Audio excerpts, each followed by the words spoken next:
Okay, so we're back at Square Body project again, and as you can see, making a little bit of progress. We got the bed liner sprayed down on the floors, and we got all the floor area done, and we got all the inside the cab painted, welded over the holes where the gun rack was, and we got all the dash sanded, steering wheel harness and all that out as well as the roof is sanded.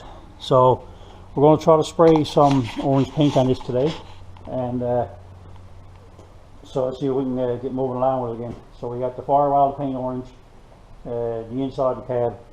We probably could have sanded more and done more, but I only got what's left out of the quarter paint left over from the floor. So we're just going to get and a lot of the areas like this area here is all covered up. This is all covered up by the dash pad.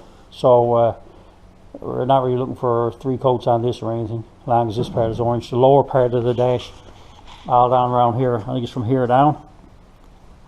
Most of the area will probably be concentrated on that. As long as this actually is orange here, doesn't matter. As you see from, you probably can't see now because it's sanded, but this was very dull, and this was all shiny. So he just probably blew a little bit of mist down over this area, and he put more paint down here.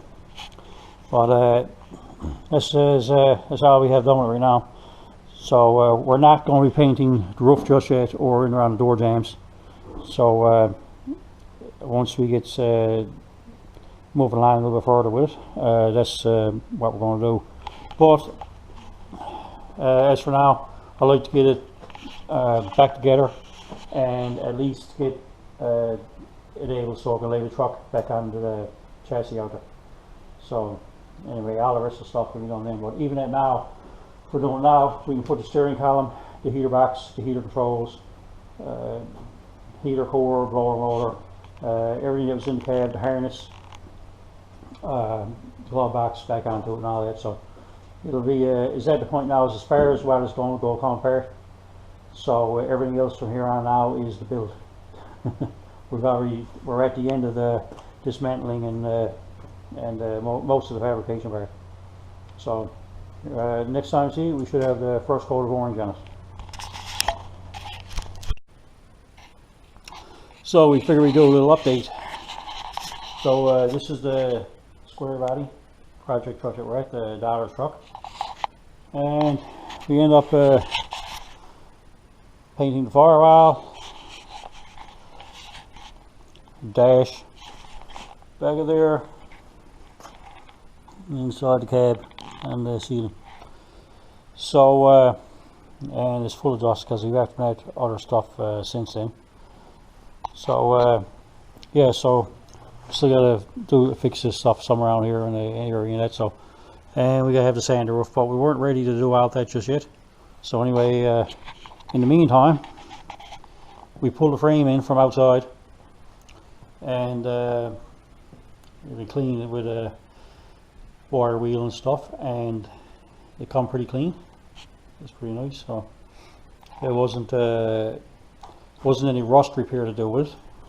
It was just basically sanded down with a wire wheel and a flat wheel, and we put black paint onto it. So we also took the engine and transmission out of it. We already had that mocked up to go in there. As you can see, the adapter plates there for the engine mounts, and the transmission mount is right here. But that is actually what we're putting into it. It's not, it may not be that exact motor, but it's a 5.3 and it's a 480 transmission. So should be plenty for this truck anyway. 80 is a bit stronger. So but in the meantime, we have it. We have the harness for the 480, and we have the drive-by-wire pedal and the computer. So we have it all here, so why not use it? So anyway, but so next time we do another shoot of this now, we're hoping to have the cab laid on the frame, and may or may not lay the motor back in yet. I haven't decided, because just you know, running some of the harness and pedals and computers, it's nice to have it in place just to do it, even if we do have to haul it back out again. So do another update in a little while, but that's how far we are right now. So Bernie again, as you can see, we're at the square body truck again. So it's been a slow few weeks, Christmas and all, and seems every time we turn around there was seemed to be another broken screw to work on. So anyway, I'm going to show you a little bit down here. So we actually moved and welded the gas pedal. You see here it's a lot closer now, and we is getting full throttle, so that's just bent a bit. I'll get the light out of the tire.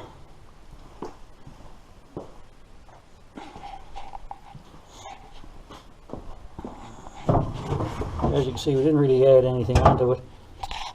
You look at it, it's just the original pedal, and we bent and cut it and moved it over, so it's a lot closer to the brake pedal. I think it was over here before. So other than that, we're over here, and as if you know, like as the drive-by-wire pedal works, it's pretty well on its own. You mount the box here. That's part of the truck harness. You mount the box here. This goes directly to the pedal, and the harness out of the truck plugs in here. So you can mount this anywhere, and it's actually, this is in one piece, and there's a ground that goes to the firewall, and that's the way it is in the truck. So on the other side, we come over here and we say, well, see what we're going to use now out of this harness. So I put the tail light harness on, going back to chassis, and that's fine. And then I got over here, pull all these out, and pretty well them there are all your sensor wires for your gauges and stuff in that. So where a lot of the sensors on this engine is going to be electronic. A lot of these are manual, and I'm sure you run the gauge, but I don't know if we're going to put manual gauges in it or not, into the motor. So which is what I have done with the Firebird and the White Star. So it seems to work okay.